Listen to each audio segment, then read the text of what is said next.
Hi అండి, welcome to my channel.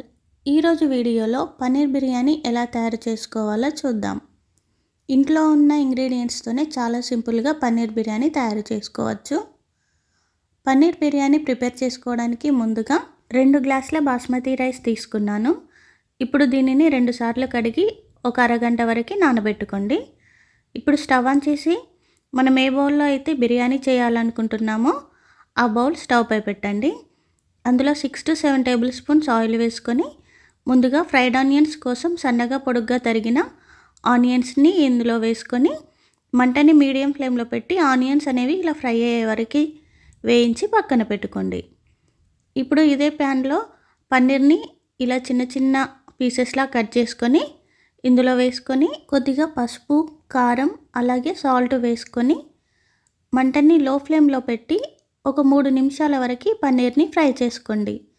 Paneer అనేది విరిగిపోకుండా మెల్లిమెల్లిగా తిప్పుకుంటూ 3 నిమిషాలు ఫ్రై చేసుకున్న తర్వాత ఈ పన్నీర్ని ఒక ప్లేట్లో వేసుకోండి. ఇప్పుడు ఫుడ్ కలర్కి బదులుగా ఒక బౌల్లో 6 to 7 టేబుల్ స్పూన్స్ నెయ్యి తీసుకొని 1/2 టీ స్పూన్ పసుపు, 1 టేబుల్ స్పూన్ ఫ్రైడ్ ఆనియన్స్ని వేసి మిక్స్ చేసి పక్కన పెట్టుకోండి. ఇప్పుడు రైస్ ఉడికించుకోవడానికి ఒక బౌల్ తీసుకొని మనం 2 గ్లాస్ ఆఫ్ బాస్మతి రైస్ తీసుకున్నాం కదా, ఇందులో 5 గ్లాస్ ఆఫ్ వాటర్ పోసి స్టవ్ పై పెట్టండి. ఇందులో 1 టీ స్పూన్ సాల్ట్ అలాగే స్పైసెస్ అన్నీ వేసుకోండి. స్పైసెస్ వేసిన తర్వాత ఒక 4-5 పచ్చిమిర్చి, కొద్దిగా పుదీనా, కొద్దిగా కొత్తిమీర వేసుకోండి. దీనితో పాటు కొద్దిగా నిమ్మరసం వేసుకోండి. ఇప్పుడు మరొక స్టవ్ పైన మనం బిర్యానీ చేయడానికి ఒక బౌల్లో ఆనియన్స్, పన్నీర్ వేయించుకున్నాం కదా, అదే బౌల్లో మనకి ఆయిల్ ఉంటుంది. మీరు కావాలంటే ఇంకాస్త యాడ్ చేసుకోండి. ఇప్పుడు ఇందులో ఒక ఆనియన్, 4-5 పచ్చిమిర్చి, 2 టమాటోస్ని చిన్న చిన్నగా కట్ చేసుకొని ఒకసారి కలిపి మంటని లో ఫ్లేమ్లో పెట్టండి. ఇప్పుడు మరొక స్టవ్ పైన మనకి వాటర్ ఇలా మరుగుతున్నప్పుడు మనం ముందుగా నానబెట్టుకున్న బాస్మతి రైస్ని ఇందులో వేసేసి ఒకసారి కలిపి మంటని మీడియం ఫ్లేమ్లో పెట్టండి. ఇప్పుడు మరొక స్టవ్ పైన ఆనియన్స్ అనేవి ఈ విధంగా మగ్గిన తర్వాత స్పైసెస్ అన్నీ యాడ్ చేసుకోండి.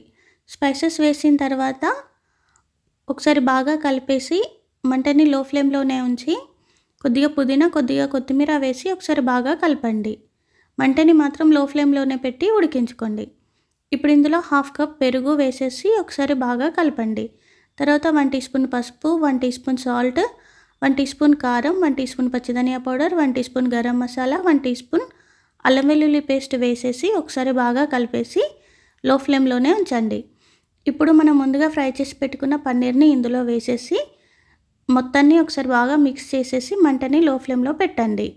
ఇప్పుడు రైస్ అనేది మనకి ఒక 90% వరకు కుక్ అయిపోయింది. ఇప్పుడు పన్నీర్ కూడా లో ఫ్లేమ్లో ఒక 5 మినిట్స్ ఉడికిపోయిన తర్వాత ఇందులో కొద్దిగా పుదీనా, కొత్తిమీర వేసేసి రైస్లోని వాటర్ అంతా వడగట్టుకుంటూ ఒక లేయర్లా వేయండి. కావాలంటే మీరు రైస్ 90% కుక్ అవ్వగానే వాటర్ అంతా తీసేసి ఒకేసారిగా వేసుకోండి. ఇలా రైస్ ఒక లేయర్గా వేసిన తర్వాత కొద్దిగా ఫ్రైడ్ ఆనియన్స్, కొద్దిగా పుదీనా, కొత్తిమీర వేసేసి మిగతా రైస్ని కూడా ఈ విధంగా ఈవెన్గా స్ప్రెడ్ చేసుకోండి. రైస్ అంతా ఈవెన్గా స్ప్రెడ్ చేసిన తర్వాత వీటిపైన కూడా కొద్దిగా ఫ్రైడ్ ఆనియన్స్, కొద్దిగా పుదీనా, కొద్దిగా కొత్తిమీర వేసేసి మనం ముందుగా ఫుడ్ కలర్కి బదులుగా గీలో ఫ్రైడ్ ఆనియన్స్, పసుపు వేసాం కదా, దానిని ఈ గిన్నె చుట్టూ పోయండి, నేను వీడియోలో చూపిస్తున్నట్టు. దీనితో పాటు రైస్ ఉడికించుకున్న వాటర్ని ఒక టీ గ్లాస్ వాటర్ని దీని చుట్టూ పోయండి. ఇప్పుడు దమ్ చేసుకోవడం కోసం ఒక చపాతీ ప్యాన్ని ఈ స్టవ్ పై పెట్టండి. దీనిపైన మనం బిర్యానీ చేయాలనుకుంటున్న బౌల్ పెట్టేసి బరువు కోసం ఒక బౌల్లో వాటర్ పోసి ఈ గిన్నెపై పెట్టండి, నేను వీడియోలో చూపిస్తున్నట్టుగా. ఇప్పుడు మంటని లో ఫ్లేమ్లో పెట్టి ఒక 15 నిమిషాలు ఉడికించుకోండి. 15 నిమిషాల తర్వాత మూత తీసేసి ఒకసారి చెక్ చేసుకోండి. కొద్దిగా వాటరీగా అనిపిస్తే ఇంకొక 5 మినిట్స్ ఉంచుకోండి. ఇప్పుడు స్టవ్ ఆఫ్ చేసేసి ఈ గిన్నెని తీసి పక్కన పెట్టుకోండి. ఇప్పుడు ఒక 10 మినిట్స్ వరకు అలానే వదిలేయండి. 10 మినిట్స్ తర్వాత ఓపెన్ చేసేసి ఒక ప్లేట్లోకి సర్వ్ చేసుకోండి. చూసారా రైస్ ఎంత పొడి పొడిగా కలర్ఫుల్గా వచ్చిందో? మీరు కూడా మీ ఇంట్లో ఒకసారి ట్రై చేసి ఎలా వచ్చిందో తప్పకుండా కామెంట్ చేయండి. Thank you for watching.